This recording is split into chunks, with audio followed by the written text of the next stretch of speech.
Good afternoon, YouTube. I'd like to read you some excerpts from a blog I came across called "Is Totalitarianism Always Doomed to Fail in the Long Run?" This blog is by a user called Jaskow, and it's taken from the site beinghuman.blogs.fi. Now, I think I should just mention that I don't think that English is the first language of the person who wrote this blog, and I have changed the wording of it slightly so that it makes a bit more sense.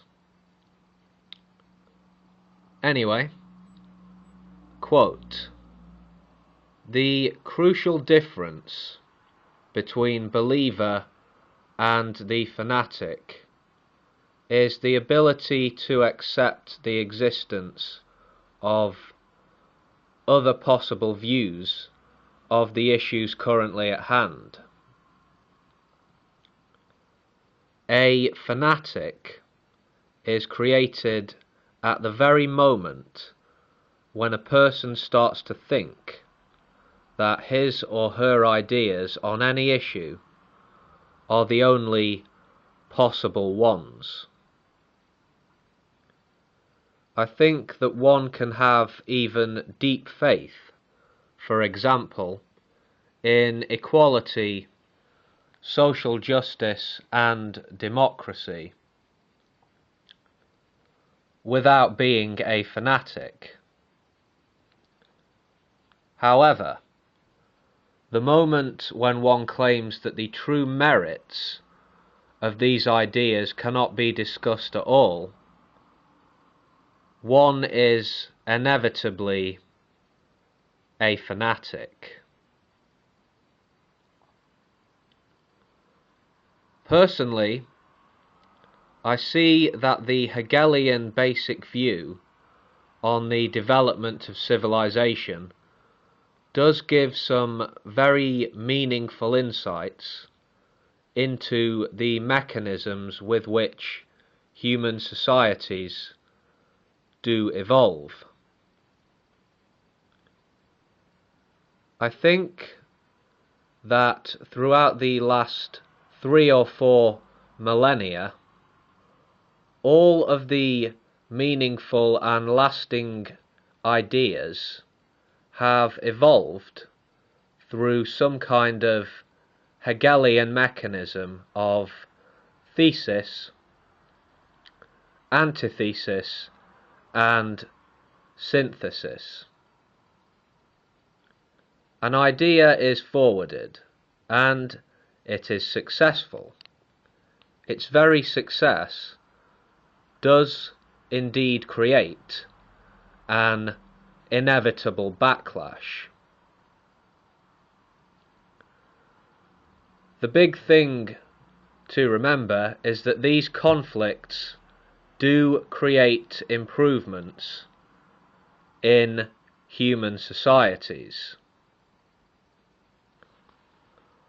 I would say that the communist system failed because there was no antithesis for the original thesis left in societies that the communists took over.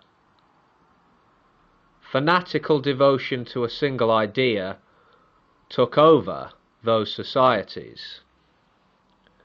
This devotion did also lead, inevitably, to its failure, as in the long run, lasting and workable societies can be built only on compromise of the different interest groups that are forever present in all societies. Similarly, the Iranian theocracy is already doomed, where the fanatical thesis of the mullahs is never allowed to be challenged. it will inevitably corrupt itself. As a social system without any kind of error correction in place is always doomed.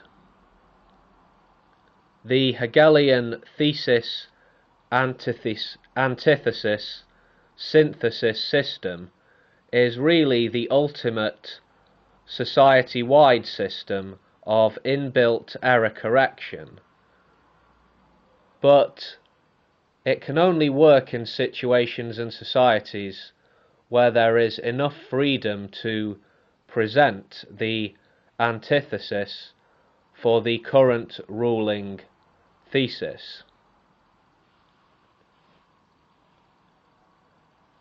I would go as far to say that no totalitarian society will ever be able to, in the long run, compete with societies who have this inbuilt error correction in use.